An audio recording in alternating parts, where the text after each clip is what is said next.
반갑습니다. 11시 예배는 조금 제가 좀 부담이 좀 덜 되는 것 같습니다. 그 뒤 예배가 없어가지고 좀 길어져도 좀 괜찮을 것 같죠. 그래서 앞에는 좀 초조해가지고 저 시간을 맞추느라고 막 이렇게 한 부분이 있었는데 뭐 좀 길다 싶으면은 이 자유스럽게 나가셔도 됩니다. 뭐 이렇게 하여튼 감사하고 예기치 않았던 사고로 인해 가지고 뭐 저는 예기치 않았지만 하나님께서는 정해 놓으셨던 시간일지도 모르겠죠. 그렇게 지금 한 2달 반 정도 되었던 것 같습니다. 여러분들을 만나고 또 이렇게 뭐 생각하지도 않았던 분들을 만나서 좋은 교제도 나누고 그러한 중에 일부 예배 때는 말씀을 안 드렸습니다만은 지금 두 분의 목사님이 아마존에 관심을 가지고 한 분은 56, 한 분은 한 2-3살 되신 것 같은데 두 분 다 이렇게 자녀들 뭐 한 분은 자녀들이 다 성장해 가지고 뭐 이렇게 장가도 보내고 이제 또 따님은 뭐 졸업을 하고 뭐 그런데 또 한 분은 자녀가 없으신 목사님이셔요. 그래가지고는 뭐 양자를 입양해서 이제 이렇게 했다가 그 양자도 이제 다 이렇게 성장해서 이제 떠난 그 상황에 뭐 예기치도 않았던 그 두 분의 목사님의 이야기를 듣고 이제 곧 조만간에 뭐 한 2-3일이나 뭐 조만간에 한번 방문해서 한번 보겠다 하는 그런 이야기를 하였습니다. 사실은 오늘 저의 일정이 공식적인 일정이라고 해야 되는지 일정이 끝납니다. 이게 뭐 잘하지도 못하는 설교인데도 불구하고 뭘 하려고 그러니까 얼마나 마음이 부담스러운지 마음이 참 많이 부담스러워요. 근데 오늘 끝납니다. 오늘 프리하게 다 끝나는데 그래서 끝날라 그러니까 뭐 또 잘할 수 있을 것 같아요. 더 그러질지도 모르겠는데 어쨌든 간에 그렇게 여러분들이 기도해 주셔서 다리도 많이 나았습니다. 많이 나아가지고 오기 전까지는 붙지 않아가지고 열려 있는 상황이었는데 이제 다 붙어가지고 뛰기도 합니다. 조금 쩔뚝거리긴 하지만 아마 박아 놓은 것을 빼야지 아마 조금 이제 쩔뚝거리는 면은 없어질 것 같은데 참 여러분들이 참 기도가 또 특별 새벽 기도 3주 동안 또 이렇게 기도해 주신 그 효과가 엄청난 것 같습니다. 그래서 너무나 감사드리고 저희가 섬기고 있는 이제 선교지는 정말로 많은 어려움들이 있지만은 또 하나님께서 함께하여 주시는 기적도 보고 그렇게 보면서 잘 되어 나가고 있습니다. 하나님께서 시작하신 일은 이사야에서 말씀하신 대로 내가 반드시 이루리라 그러셨거든요. 그래서 하나님께서 반드시 어떤 계획을 가지고 계시는지 모르겠지만은 반드시 그 계획들을 이루리라고 저는 믿고 또 이제는 이제 옛날에 같이 신앙생활 하시던 분들 보니까 머리도 희끗희끗하고 오늘 우리 참 애제자였던 우리 이성훈 지사님 오늘 찬양을 하게 아직 찬양하시는 게 뭐라고요? 시니어 찬양대입니다. 그렇게 이야기하셨는데 찬양은 죽을 때까지 하는 겁니다, 집사님. 그래서 너무 참 이렇게 감사한데 특별히 제가 마지막으로 선교지에 행해 놓을 수 있는 일이 뭔가 여러 가지 또 하나님께서 원하시는 게 뭔가 이제 생각하는 중에 예배당이 필요하겠다 하는 생각이 또 하나님께서 주셔서 이제 그 예배당을 건축을 하려고 하는 생각을 하고 기도 중에 있습니다. 그 일을 통해 그 일 때문에 특별히 여러 번 뉴욕을 오갔는데 뉴욕에 계시는 설계사 하시는 성도님이라고 할 수 있겠죠. 캐톨릭 신자입니다. 캐톨릭 신자이신데 현역 이제 그 뉴욕에서 설계사를 하고 사무실을 가지고 있는 분이신데 여자분 뭐 설교를 해주시겠다고 하셔가지고 몇 번 만났습니다. 뭐 여러분 만나는 중에 이게 뭐 제가 뭐 여러 개 뭐 건축도 해보고 뭐 집도 지어보고 이렇게 했습니다만은 이게 또 그렇게 만만하지 않더라고요. 또 이게 뭐 여러 가지 요구하시는데 뭐 만만하지. 결국은 큰 그림만 그리고 워낙 그 설계사 자매님이 그 말씀하시는 게 뭐냐 하면은 선교사님 실제로 땅을 보고 그 다음에 배치를 하고 이 무슨 큰 그림을 그려야 되는데 선교사님이 주신 거 그 다음에 뭐 구글에서 뜨는 그거 가지고는 참 조금 이렇게 안타까운 면이 좀 있습니다. 이제 그러는 중에 이제 제가 그러면 드론을 띄워야 되겠네요. 그러니까 그거 좋은 아이디어입니다. 드론을 띄워서 그 땅 전체를 촬영해서 보내어 주시면은 참 이렇게 그림을 그리는데 큰 도움이 되겠습니다라고 그렇게 말씀하셨어요.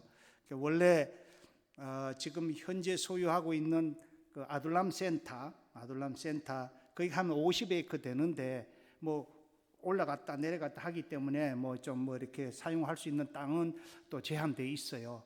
거기다 하지 말고 이 원래는 이렇게 또 방송국을 원래 하던 자리에서 옮겼습니다. 그래서 이 방송국이 원래는 500kW를 이렇게 그 난사가 아니고 그 송출을 했었는데 이 또 이제 정보를 얻으니까 조금 시내에서 떨어진 좀 변두리에다가 방송국을 안테나 하나 세우고 이렇게 하면은 1000kW를 이렇게 허가를 해준대요. 사실 지금은 허가가 더 안 납니다. 나우따에서는 더 허가가 안 나는데 되어 있는 그 방송국에 한해서 1000kW로 이제 허가를 내준다 해가지고 사실 다른 곳에다가 또 3헥타르 땅을 구입해서 거기다가 지금 방송국이 또 되고 있습니다. 그래서 나우따에서는 가장 멀리 전파를 송출하고 가장 뭐 우리 제일교회 방송실보다 더 못한데 근데 가장 좋은 곳으로 이렇게 소문이 나 있어가지고 많은 사람들이 근 한 뭐 60%가 한 70%가 저희 방송을 이렇게 애청하고 있습니다. 저도 가끔 이렇게 아침이 되면은 그 앱으로 제 방송을 듣고 모니터링을 합니다. 이거 뭐 이상한 말을 하면 연락해가지고 뭐 또 이렇게 컨트롤하고 이렇게 하고 있는데 관심 있으신 분들은 그렇게 또 한번 그 앱을 알게 될 테니까 한번 들어보시고 수시로 뭐 연락해가지고 지금 잘 하고 있습니다만은 어쨌든 간에 여러분들께서 이렇게 해주셔서 선교지에 많은 발전이 있고 또 많은 일들이 진행이 되고 있는 가운데 있습니다.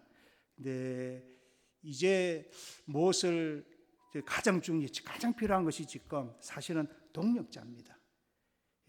뭐 제 나이도 보니까 뭐 60 중반이 훌쩍 넘어가지고 이제 좀 있으면은 제가 그 나이가 그렇게 됐더라고요, 문장원이.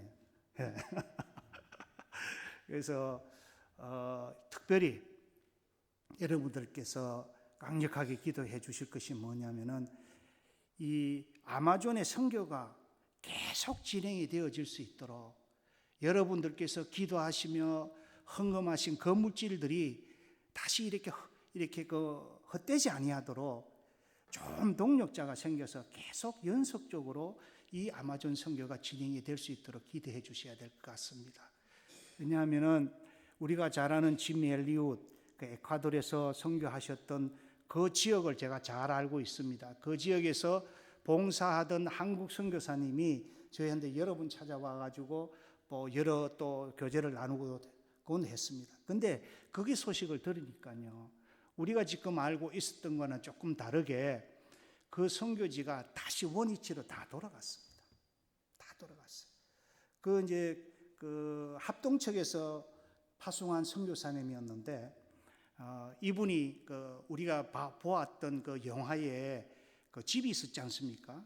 거기에서 이제 살면서 그 저와 비슷한 아이들 사역을 한 겁니다.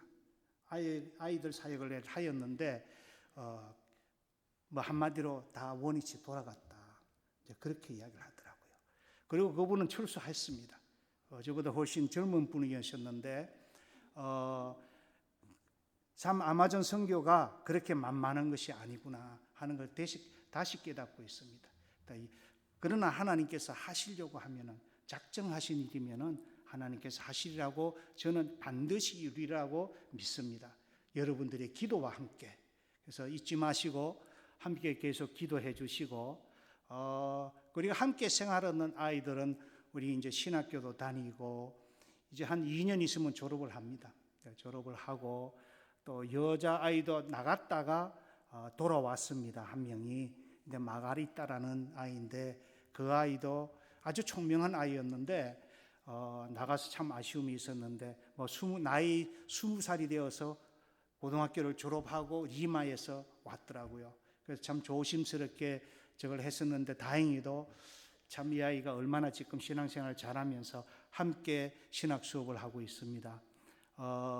작년에는 아르헨티나에 가서 이렇게 신학을 하였는데 두 아이가 팬데믹이 있고 난 후에 더 수업을 합쳐서 줌으로 지금 금년에는 그 여자아이와 함께 이렇게 하고 있습니다. 이 아이들이 참 저에게는 큰 희망이고 소망입니다. 이 아이들을 위해서 날마다 기도해 주시겠지만은 계속 기도해 주시면 참 감사하겠다. 이름은 로날은 여러분들 많이 들으셔서 아실 줄 아는데 추장 아들입니다. 추장 아들. 그 생기기도 조금 그렇게 생겼어요. 또 생기기도.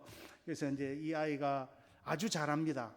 공부도 우수한 성적으로 잘 지금 여러 번 해프닝이 있었습니다만은 그래도 잘 이렇게 하고 있고 또 저랑 한 6, 7년, 8년 그리 같이 했던 다빗, 원주민 지도자 다빗 아들 아마돌이 역시 함께 더 잘하고 있고 그 다음에 마가리따, 마가리따가 하고 있는데 아마도 제가 가게 되면은 아직 덜 완성이 된 보건소, 그 다음에 이제 세컨다리아 이제 중고등학교 과정입니다. 세컨다리아 이제 학교를 저기 아주 멀리 한 1,500km 왕복 1,500km 정도 되는 에콰도르 국경선에 있는 우라리나 종족 마을에 계속 진행을 하다가 팬데믹 때문에 중단이 되고 여러 일로 또 중단이 되었는데 이번에 제가 들어가면은 곧 완성을 하게 될 것 같습니다. 그리고 이번에 여기 와서 들은 소식은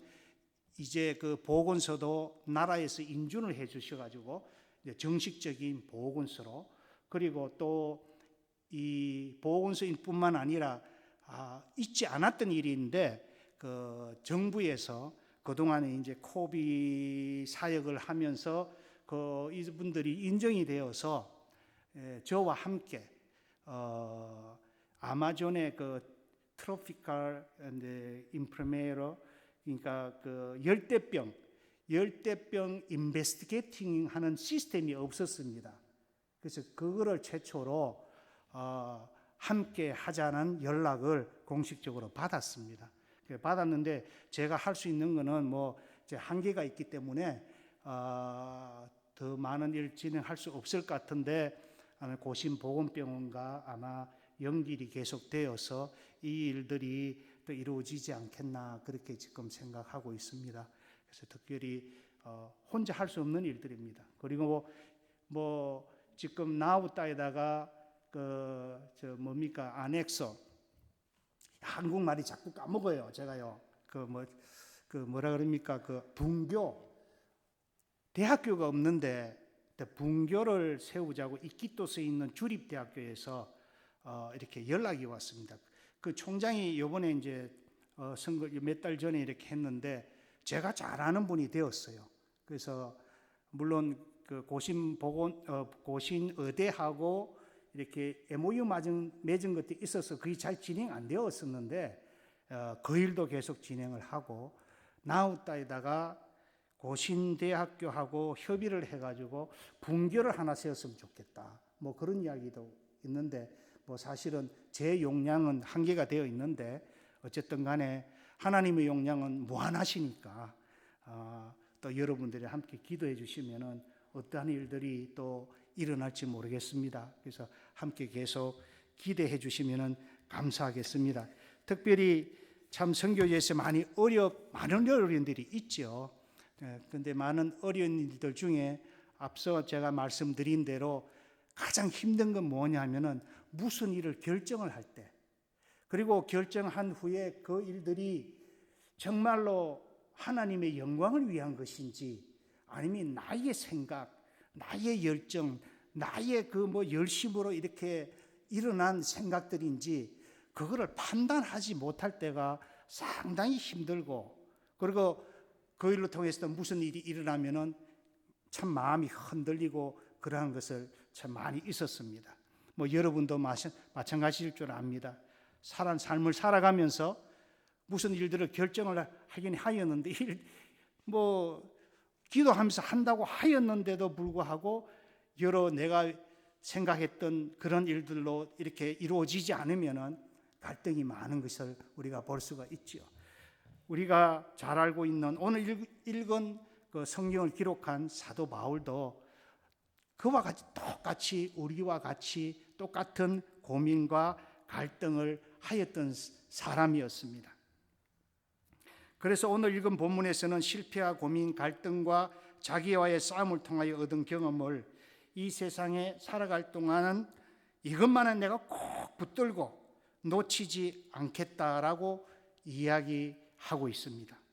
사도 바울은 바울 되기 전 그는 누구와 비교해도 뒤처지지 않는 소위 세상에서 참 잘 나갔던 사람입니다. 요즘 하면은 박사학위가 몇 개요? 7개, 8개, 여러 가지 가지고 있었던 사람이라고 하죠. 그뿐 아니라 그는 또한 남들이 가지고 있지 않은 열정과 열심, 그리고 추진력도 가지고 있었던 사람이었습니다. 그는 한때 예수 믿던 많은 사람들을 핍박하며 잡아 죽였던 두려움의 대상이었던 사람이기도 하였습니다. 그런 그가 핍박하던 예수님을 만나게 되었습니다. 그리고 세상에서 잘 나가던 그는 복음을 전하는 복음 전도자가 되었습니다. 우리가 읽었던 본문 고린도전서 2장 말씀은 사도행전 17장의 사건들과 연관이 되어 있습니다. 그래서 사도행전 17장 말씀을 잘 이해하지 못하면 오늘 읽었던 본문의 말씀도 또 사도 바울이 어떤 심정에서 그 말을 하였는지 우리가 잘 이해할 수가 없습니다. 사도행전 17장 말씀을 보면 사도 바울은 데살로니가에서 베레아에서 전도를 합니다. 그리고 헬라의 기브인들을 비롯해 그 중에 적지 않은 남자들의 무리들이 믿는 열매가 있게 됩니다. 그리고 자기 동족 유대인들에게 쫓겨가듯 쫓겨 그리스 아테네로 가게 됩니다. 그래서 아테네에 가서 보니까 그곳에는 얼마나 많은 사람들이 수많은 신들을 섬기고 있는지, 이 사람들이 혹시 신을 섬기다가 혹시 빼먹은 신이 있을까봐 싶어가지고 알지 못한다는 신 앞에도 섬기고 있는 것을 보게 되었습니다. 그것을 본 사도 바울은 마음이 상하였습니다. 만나는 사람마다 격렬한 토론을 할 뿐 아니라 당시 유명한 철학자들과도 논쟁이 붙었다고 성경은 기록하고 있습니다. 바울은 당시 세계를 지배하고 있던 학문인 헬라 학문과 철학에 능통한 사람이었습니다. 그래서 그는 그의 아주 능숙하고도 그들의 마음을 꿰뚫는 철학적인 답변으로 내가 너희들이 알지 못하는 신에 대해서 내가 알게 하겠다라고 설득을 시작하는 이야기가 사도행전 17장 23절로 31절까지 나옵니다. 사도 바울이 그렇게 자기가 가지고 있던 세상 사람들이 추구하고 부러워하는 지식을 가지고 전도를 하면 지금까지 경험을 통하여서 좋은 결과가 있을 줄 알았는데 결과가 좋지 않았습니다. 사도행전 17장 32절로 34절까지의 말씀을 보면은 우리나라 성경에는, 우리말 성경에는 없는 이 단어들이 있는데, 특별히 32절 앞부분에 그러나라는 접속 부사가 빠져 있습니다.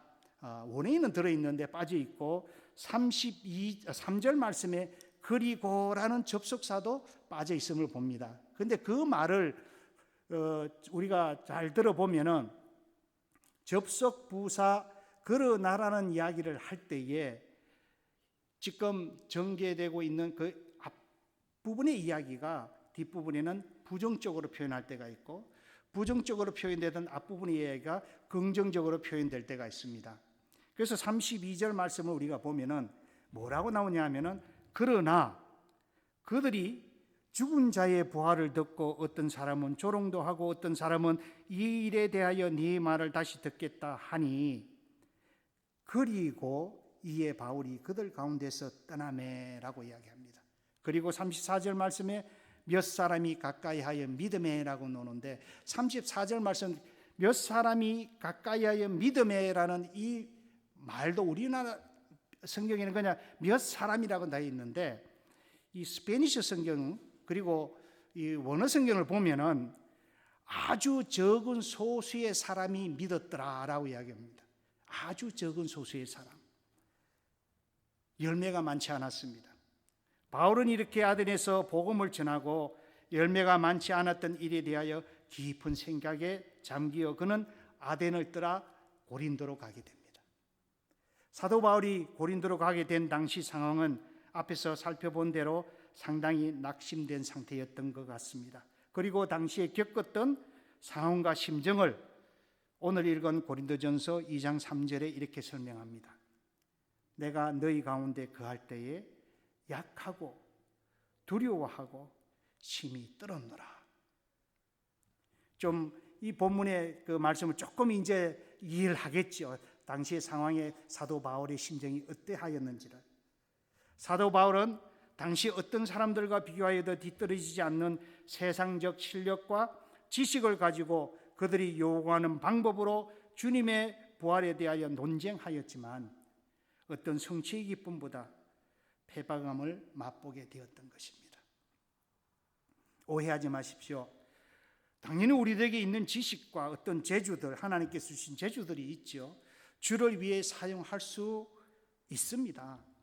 그러나 하나님은 세상 사람들이 요구하는 방법이나 우리가 가지고 있는 세상적인 자랑과 배경, 우리가 가지고 있는 열정과 열심, 그것 때문에 우리를 사용하시고 일하시는 분은 아니시라는 것입니다. 오히려 우리가 세상 속에 내세울 만한 인간적인 자랑거리와 그리고 우리의 열심 가운데서 때론 주님이 필요하다고 느끼실 때에 그렇게 하는 그이들을 통하여 아주 철저하게 패배감을, 좌절감을 맛보게 하시는지도 모르겠습니다. 우리가 잘 알고 있는 중국 선교사 허드슨 테일러도 그런 일을 경험하였습니다. 그래서 그는 그의 비전 선언문이라는 것을 통해 이런 말을 하고 있습니다. 하나님은 우리의 인생이 아무것도 할 수 없는 무력하고 연약한 존재임을 깨닫고 알기를 원하신다. 그리고 그것을 깨닫고 안 사람들과 함께 하나님의 나라와 영광을 위하여 놀라운 기적의 역사를 이루어 가신다라고 이야기하였습니다. 사도 바울도 역시 사도행전 17장 경험 이후 고린도전서 1장 25절로 29절 말씀을 보면 그런 고백을 하게 됩니다. 하나님의 어리석음이 사람보다 지혜롭고 하나님의 약하심이 사람보다 강합니다. 형제들아 너희의 부르심을 보라. 육체를 따라 지혜로운 자가 많지 아니하며 능한 자가 많지 아니하며 문불 좋은 자가 많지 아니하도다. 그러나 하나님께서 세상의 미련한 것들을 택하사 지혜 있는 자들을 부끄럽게 하려 하시고 세상의 약한 것들을 택하사 강한 것들을 부끄럽게 하려 하시며 하나님께서 천한 것들과 멸시받는 것들과 없는 것들을 택하사 강한 것들을 부끄럽게 하려 하시며 하나님께서 세상에 천한 것들과 멸시받는 것들과 없는 것들을 택하사 있는 것들을 펴려 하시나니 이는 아무 육체라도 하나님 앞에서 자랑하지 못하게 하려 하심이라 라고 이야기하였습니다. 하나님은 우리의 모든 것을 사용하십니다. 우리가 믿고 의지하는 하나님을 바르게 알고 내가 누구임을 바르게 알아 그분 앞에 모든 것을 내려놓고 순종해 나갈 때에 우리의 가지고 있는 것 모든 것, 아니 우리가 생각하기에는 정말 보잘것없는 나의 그 사소한 것까지도 하나님께서 들어 사용하심을 우리가 알 수가 있습니다. 우리가 잘 아는 모세의 일생을 보면 그러합니다. 출애굽기 3장을 보면 40년 광야 생활을 하고 있는 모세를 부르는 장면이 나옵니다. 모세는 당시 정치, 경제, 사회, 문화 모든 것을 책으로 두루 설립한 사람이었습니다. 그뿐 아니라 그는 자기 이스라엘 민족을 깊이 사랑하는 마음도 가지고 있었던 사람입니다. 그러나 그는 그의 방법으로 자기 동족들을 구하려다가 도망자의 신세가 되어 광야에서 40년을 보내게 되었습니다. 40년이 찰 때쯤 출애굽 3장에서 떨기나무 불꽃 가운데서 친히 모세를 불러내서 하나님께서 이스라엘 민족들을 구하려 이제 가라고 하십니다.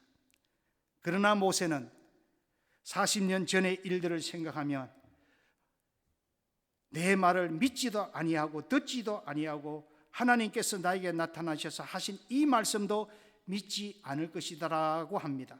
그때 하나님께서 내 손에 있는 것이 무엇이냐고 물어봅니다. 지팡이입니다. 모세는 40년 광야 생활 동안 그 지팡이 하나 다 말라 비틀어진 그 지팡이로 양을 치던 그런 지팡이였습니다. 그 지팡이를 던져라. 그러니까 뱀으로 변하였습니다. 뱀의 꼬리를 잡아라 하니까 다시 지팡이로 변하였습니다. 그러면서 가라고 하시는 하나님 말씀에 순종하지 아니하고 내가 누군데 나는 입도 둔하고 여러 가지 이유로 계속 그 하나님 말씀에 이렇게 순종하지 않은 장면들을 우리가 봅니다. 그리고 4장 17절에 다시 한번 모세에게 강조를 합니다. 너는 이 지팡이를 손에 잡고 표정을 행하라 하고 다시 강조를 합니다. 모세는 하나님 앞에 순종하고 이제 하나님의 말씀대로 이스라엘 민족들을 구하여 가는데 출애굽기 4장 20절 말씀에 그 표현을 이렇게 성경은 이야기하고 있습니다. 모세가 그의 아내와 아들들을 나귀에 태우고 애굽으로 돌아가는데 모세가 하나님의 지팡이를 손에 잡았더라. 모세가 잡고 있을 때에는 양치는 그렇게 보잘것없는 하나의 말라 비틀어진 지팡이였지만은 하나님의 말씀에 순종하고 나아갔을 때에는 그 지팡이가 하나님의 지팡이가 되어서 이스라엘 민족들을 구해내는 놀라운 역사를 이룬 것을 우리가 볼 수가 있습니다. 사도 바울도 자기 열정과 열심과 함께 세상에 자랑할 만한 스펙과 경험을 가지고 일하였을 때 실패를 경험한 후 고린도전서 2장 4절과 5절을 통하여 이런 고백을 하게 됩니다. 내 말과 내 전도함이 설득력 있는 지혜에 권하는 말로 하지 아니하고 다만 성령의 나타나심과 능력으로 하여 너희의 믿음이 사람의 지혜에 있지 아니하고 다만 하나님의 능력에 있게 하였노라라고 고백을 합니다. 사도 바울이 깨닫게 되었던 것입니다. 무엇을요? 하나님께서 원하시는 것이 무엇인지, 하나님께서 바로 그 하나님의 마음을, 그 하나님의 주권을 사도 바울은 깨닫게 되었던 것입니다. 일찍이 시편 기자였던 다윗도 이런 경험을 한 후 시편 23편에 이런 고백을 하는 것을 우리가 볼 수가 있게 됩니다. 여호와는 나의 목자시니 내게 부족함이 없으리로다. 그가 나를 푸른 풀밭에 누이시며 쉴만한 물가로 인도하시는도다. 왜 이렇게 헤어 주시느냐? 내 영혼을 소생시키시고 누구를 위하여? 자기 이름을 위하여 의의 길로 인도하시는도다 라고 고백을 합니다. 우리가 잘 아는 잠언서 16장 9절의 말씀도 이와 비슷한 이야기가 있습니다. 사람이 마음으로 자기의 길을 계획할지라도 그의 걸음을 인도하시는 이는 여호와시니라. 이 스페니시 성경을 보니까 아주 더 자세하게 이렇게 이야기되어 있는 걸 볼 수 있습니다. 스페니시 성경은 이런 이야기가 있습니다. El corazón del hombre piensa su camino. El corazón, corazon은 마음입니다. Del hombre piensa su camino. 네가 마음에 너의 갈 길을 생각하면서 계획하지만은 Mas Jehová endereza su paso. 하나님께서 너의 길을 인도하여 주시는데 어떻게 인도하여 주시냐면 엔데레사란 말은 이 세워져 있는 어떠한 그 기둥이나 물건들을 이렇게 봐가지고 삐뚤어져서 다시 세운다, 바르게 한다, 고정시킨다, 고친다 하는 그러한 뜻이 있습니다. 하나님께서 우리가 계획하지만은 하나님께서 우리의 계획이 부족할지라도 하나님께서 고쳐서 사용을 하신다는 거겠죠.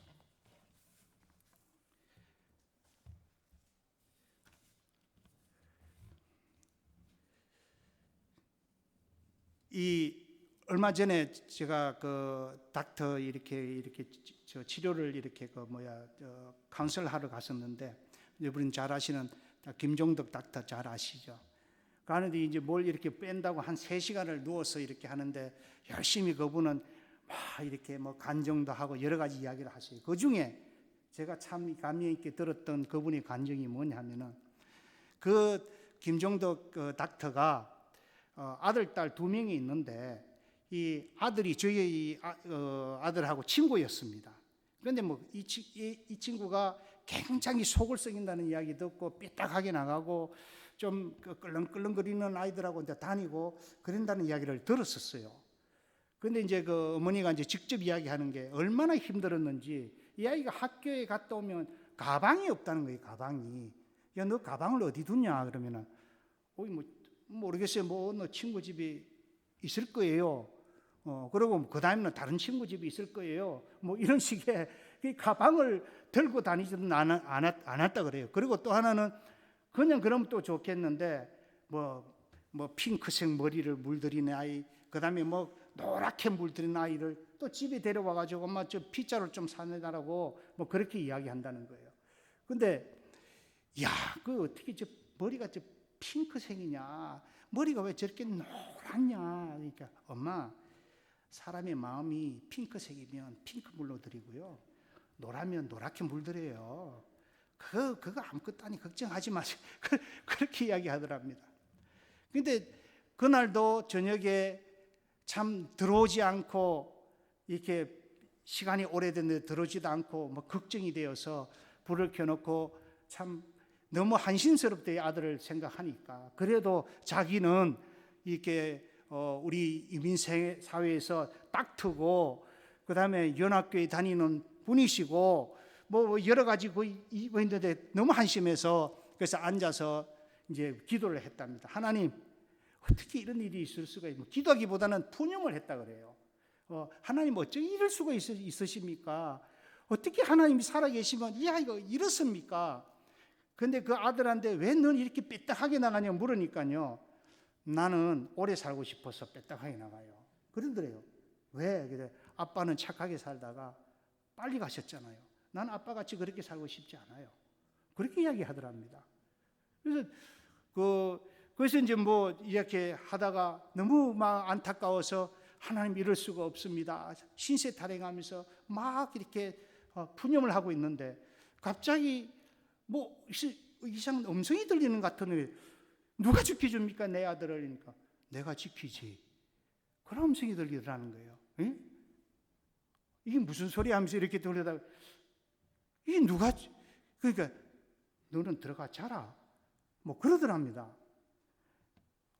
너무나 뜻밖의 일이라 놀래가지고 가만히 있는데, 그래서 순종 안 하면 안 될 것 같아 들어갔답니다.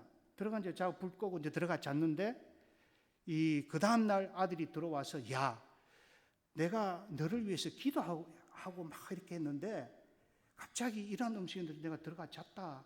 하나님이 기도를 응답해 주신 모양이다. 그러니까 그 아들이 그러더랍니다. 엄마, 그는 엄마 기도를 응답해 준 게 아니라 내 기도를 응답해 주신 거예요. 그러더래요. 무슨 네 기도를? 물었더니 자기가 들어가려고 집에 가니까 불 켜놓고 막 또 있더랍니다. 그래서 가면은 또 엄마가 붙들고 막 또 나 야단칠 것 같아가지고 기도했답니다. 하나님, 저 불 좀 꺼지게 해주십시오. 저 불 좀 꺼지고 해주면 내가 들어가가지고 좀 이렇게 저 할랍니다. 끝나자마자 불이 딱 꺼지랍니다. 불이. 자기가 들어봤노라고. 그건 엄마 기도가 아니고 내 기도를 응답해 주신 거야. 뭐 그러더랍니다. 그래? 이제 그러고서는 참 희한하다. 뭐 이제 그래 하고서는 저거 했는데, 그리고 며칠 있다가 이 아이 행동이 바꿔지기 시작하더랍니다. 근데 이 아이의 이야기인 적선 뭐냐면은 자기가 가만 생각하니까 이게 뭐 굉장히 놀았는 깽단하고 놀았답니다. 깽단하고 학교에 깽단하고. 근데 놀아봐도 별거 아닌 것 같고 뭐 해봐도 별거 아닌 생각이 들더라는 거예요. 그래가지고는 마음이 자꾸 이제 바뀌어지기 시작해. 내가 이제 공부를 좀 해야 되겠다. 이래가지고는 안 되겠다. 그래 해가지고는 그 다음부터는 맨날 C 뭐 잘 된 거는 B 뭐 이런 정도였는데, 그 다음에 B, C가 하나도 없고 전부 다 A를 맞아 오더라는 거예요. 지금은 이제 자라가지고 좋은 학교 성적을 다녀서 지금 신학을 졸업하고 지금 목사가 되었습니다. 목사가 되어서 이 목회를 지금 잘하고 있답니다. 우리 김종덕 닥터도 지금 아마 그 교회에 이제 다닌다고 하는데, 이제 앞으로 한국의 그 닥터가 오빠가 한국의 학교를 크게 하나 하고 있는데 후임자가 없어서 고민하는 중에 하여튼 친척들과 의논하고 이제 그 학교를 이 아이에게 맡기려고 하는 그러한 이제 계획을 가지고 있다는 것을 여기 들으면서 하시는 말씀이, 하나님이 나의 기도를 들어주신 것은 나를 위해서가 아니라, 엄마는 자기 아들 목사 되는 거 원치 않았습니다. 그런데 하나님은 하나님을 위해서 그 아이, 그리고 또 어머니의 기도를 응답해 주셨다는 것을 제가 듣고 참 많은 감명을 받았습니다. 우리가 하나님을 할 때 무슨 자격이 이해가 되어서 하는 것이 아닌 것 같습니다. 아니, 우린 하나님의 일을 다 이해할 수도 없고 그리고 또 그런 자격도 없습니다. 그래서 놀라운 것은 우리가 하나님의 일을 하는 것은 우리들이 무슨 자격이 있고 이해되기 때문이 아니라 하나님이 우리를 불러주셨기 때문에 하는 것입니다. 노아가 그렇고 모세가, 다윗이, 예수님의 12 제자들, 그리고 사도 바울도 친히 하나님께서 불러주셨기 때문에 그 부르심, 그것 때문에 그 일들을 감당할 수 있었던 것입니다. 무슨 일을 할 때 우린 착각해서 내가 동원할 수 있는 능력과 재주, 그리고 재정, 열정 이런 것을 계산하게 됩니다. 합리적인 계산. 세상 일들을 할 때는 이런 과정들이 지극히 정상적인 사고일 것입니다. 아니, 우리들도 이러한 합리적인 계산을 가지고 상식적인 생각을 가지고 주의 일들을 하여야 합니다. 오해하시면 안 됩니다. 자기 신념 가지고 하다가 참 낭패를 본 사람들이 많이 있습니다. 그러나 우리 하나님은 상식적인 것을 무시하시지도 않으시지만은 우리가 새겨야 할 것은 하나님은 그 상식에 매여 계시지도 않으시다는 것을 우리가 알아야 되는 것입니다. 사랑하는 성도 여러분, 우리 모두는 하나님의 부르심을 받은 자들입니다. 아멘입니까? 하나님 앞에서 부르심을 받았다고 하는 것은 그 부르심으로 인하여 하나님께서 창조하신 세상 모든 것을 부르심을 받은 우리가 사용할 수 있는 엄청나고 놀라운 은혜도 주셨다는 것입니다. 그래서 또 놀라운 것은 부르심에 순종하는 그 순간부터 우리들의 삶 속에서 하라고 하신 그 일들이 이해되기 시작하는 것입니다. 하나님이 왜 그 일을 하라고 하시려는지, 하나님의 마음을, 하나님의 그 주권을 우리가 작지만은 깨닫게 되는 것을 볼 수가 있습니다. 저 역시 개인적으로 그런 경험과 은혜를 받기 전에는 성교지에서 하라고 하신 그 일들을 이해할 수가 없었습니다. 내가 왜 거기에 있어야 되는지, 내가 왜 그것을 하여야 하는지 상황들이 이해가 되지 않았습니다. 그러나 하나님이 주셨던 강력한 그 마음에 순종하였더니 부족한 내 삶을 통하여 하셨던 일들이 하나씩 하나씩 이해되기 시작하였습니다. 이제야 조금 선교가 무엇인지 깨닫게 되고, 이제야 조금 신앙생활이라는 게 무엇인지 깨닫게 되었습니다. 어렵고 힘들었던, 참으로 견딜 수 없었던 많은 지난 일들이 아직도 많이 부족하지만 이제 조금 더 이해되기 시작한 것입니다. 그래서 어떤 일을 하라고 하면 하는 마음을 주셔서 내가 그 부르심에 순종을 하려고 하니 아직도 연약한 육신을 입고 있는 나인지라 두렵고 떨리고 걱정이 되기도 합니다.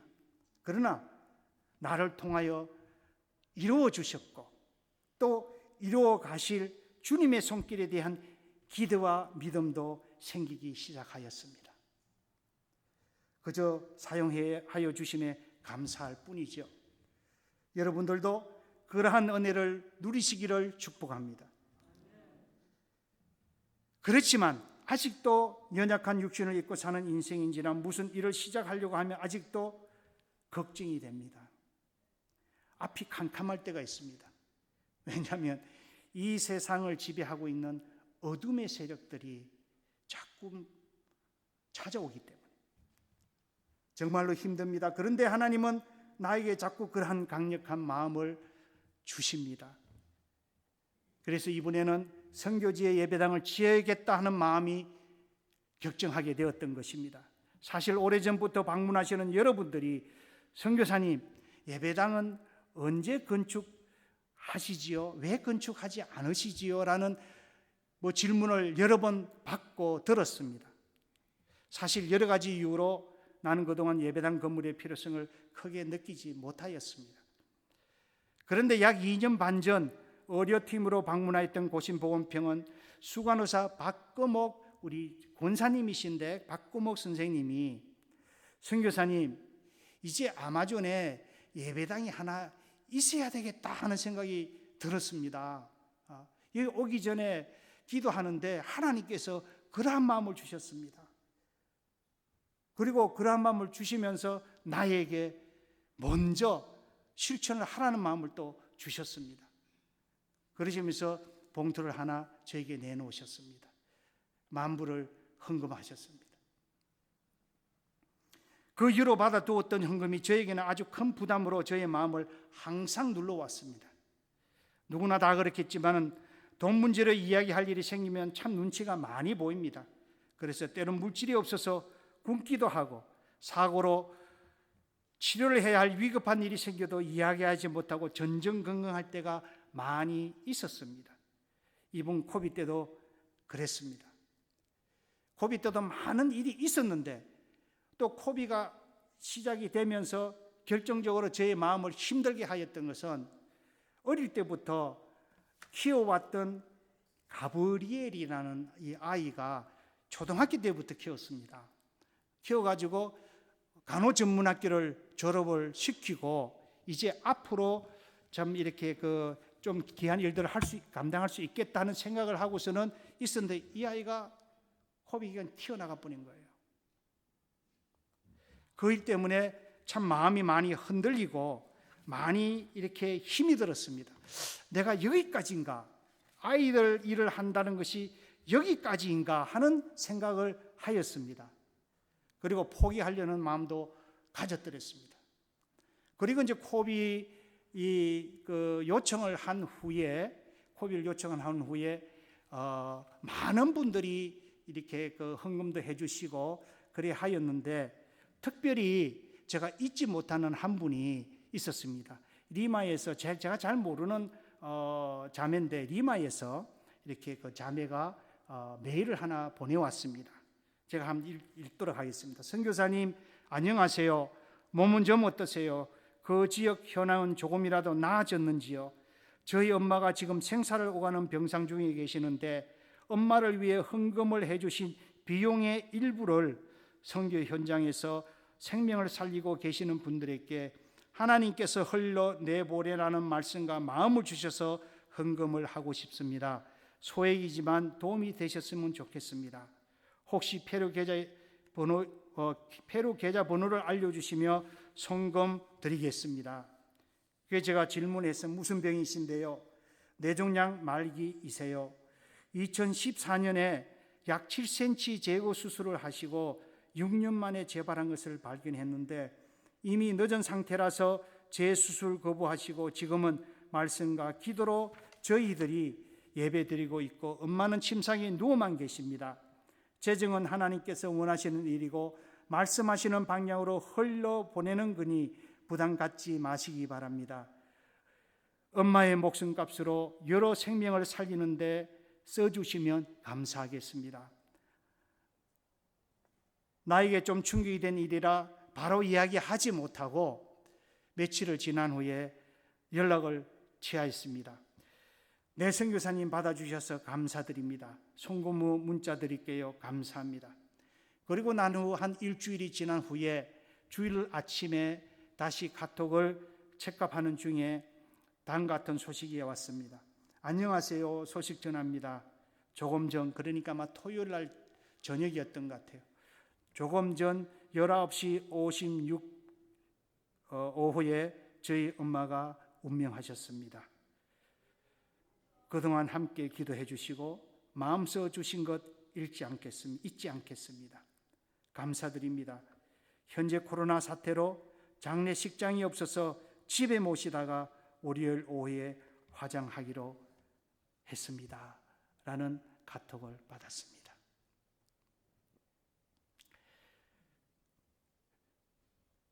뭐 이런 이야기를 하려면 끝이 없습니다만은, 그래서 코로나로 제가 인하여 가지고 결산이 아까 뭐 일부 예배는 그 결산을 이야기 안 드렸습니다만 한 15만 불이나 되는 돈이 들어왔습니다. 헌금이 들어왔습니다. 아프리카에 계시는 어느 선교사님한테도 왔습니다.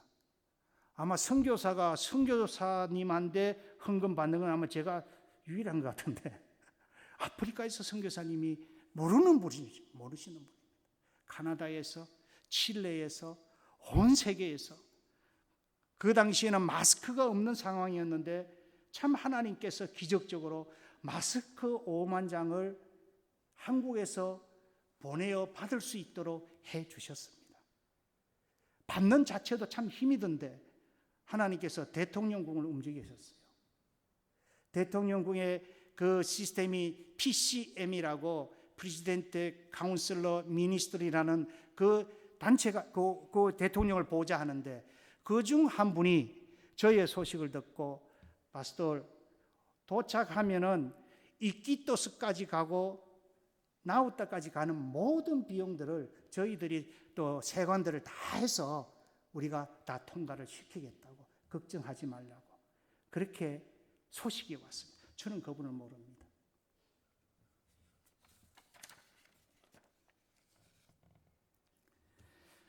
사도 바울도 오늘 읽은 본문의 말씀에 의하면 그렇게 외치는 하나님의 마음을 알았던 것입니다. 그렇게 살아가면서 죽을 만큼 매도 많고 고난도 당하였습니다. 동족들에게 오해도 받고 배신과 배척을 당하기도 하였지만 하나님이 원하시는 것이 무엇인지를 알았기에 기쁨으로 그 사명을, 그 일들을 감당할 수 있었습니다. 요나서를 보면은 하나님께서 요나를 통하여서 니느웨를 가서 내 말을 전하라고 하였습니다. 그러나 요나가 하나님의 명령을 듣고 하나님이 니느웨를 가라 하는 말씀에 순종하기 싫었습니다. 여러 가지 이유가 있었습니다. 요나에게도 이유가 생긴 것입니다. 그러나 하나님을 이해하지 못하겠다고 순종하지 않는 요나에게 무엇을 깨닫게 하시는데 이런 말씀을 하셨어요. 요나서 4장 8절로 9절 말씀에 보면은 요나에게 박넝쿨을 주어서 그늘을 지게 하고 그 다음에 거기에서 그가 릴렉스하면 엔조이하고 있을 동안에 또 벌레를 보내 다 갉아 먹게 해야 했는데 그 박넝쿨을 갉아 먹은 그거를 불평을 하고 있는 겁니다. 앉아서 불평을 하니까 하나님이 그때 요나서 이제 4장 8절로 9절 말씀하시는 겁니다. 너는 이 박넝쿨 때문에 나한테 불평하냐? 좌우를 분별하지 못하는 어린아이와 좌우를 분별하지 못하는 12만 명과 그 짐승들이 거기 있는데 너는 내 마음을 아느냐? 너는 가기 싫다고 하는데 너는 그 박넝쿨 하나 없애버린 거 가지고 나한테 불평해? 너 내 마음을 아느냐? 그들이 명망받을 백성이 되어 죽어갈 그런 아픈 내 마음을 하느냐? 12만 명이라 하였지만은 사실 어른과 다 합치면은 한 60만 명이 된다고 합니다. 사도 바울도 오늘 읽은 본문 말씀에 그렇게 외치는 하나님의 마음을 알았던 것입니다. 그리고 사도 바울이 고린도에서 그리스 아테네에서 겪었던 그의 실패, 두려움과 떨림을 통해서 이런 고백을 합니다. 오늘 우리가 읽은 본문 말씀 2절에 내가 너희 중에서 예수 그리스도와 그가 십자가에 못 박히신 것 외에는 아무것도 알지 않기로 작정하였음이니라. 사도 바울은 그런 실패의 여정들을 통해서 하나님이 우리들에게 주신 마음이 무엇인지, 그가 세상 속에서 살아가는 동안 전하고 나타내야 하는 것이 무엇인지, 무엇을 바라보고 나가야 하는 것인지를 깨달았던 것입니다.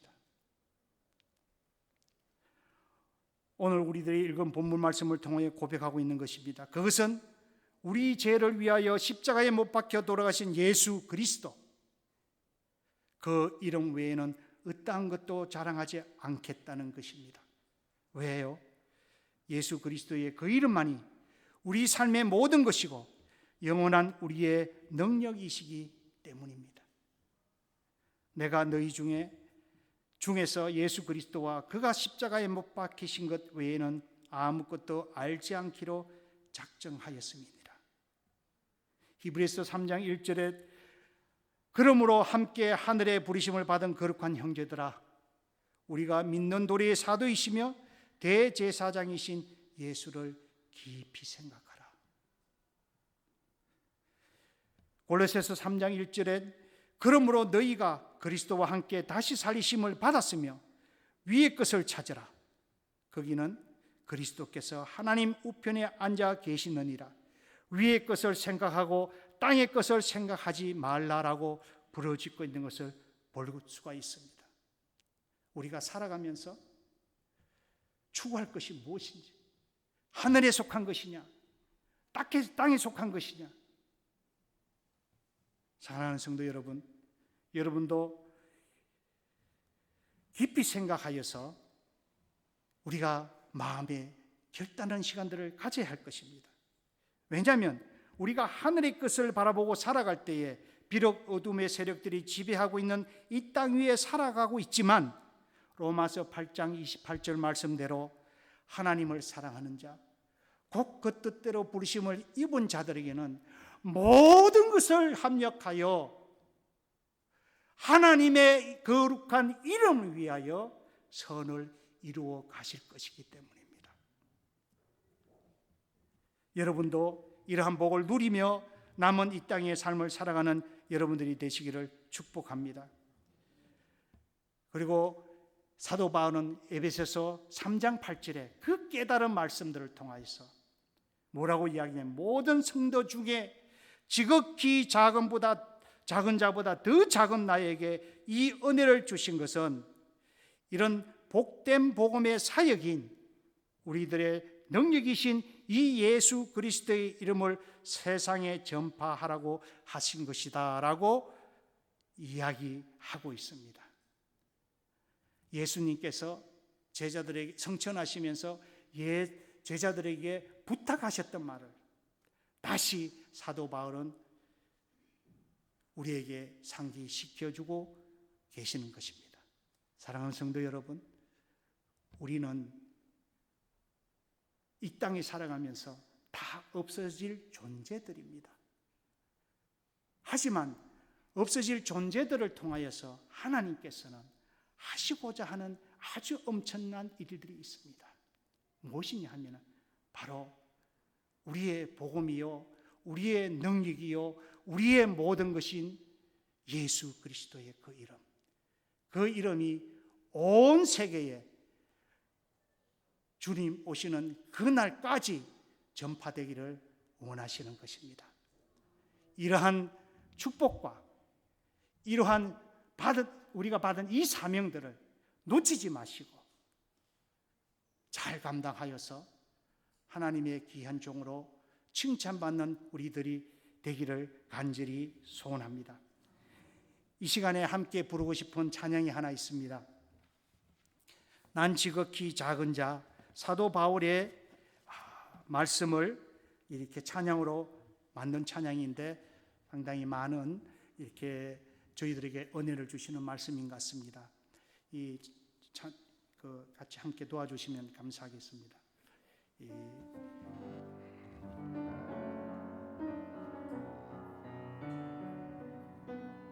극히 작은 자 죄인 중에 계수 무익한 날 부르셔서 간절한 기대와 소망 부끄럽지 않게 십자가 정케 하셨네. 어디든지 가리라 주 위에 서라면 나는 전하리 그 십자가. 내 몸엔 뺀 십자가 그 보혈의 향기 온 세상 채울 때까지. 살아도 주를 위해 죽어도 주를 위해 사나 죽으나 나 주의 것. 십자가의 능력 십자가의 소망 내 안에 주만 사시는 것.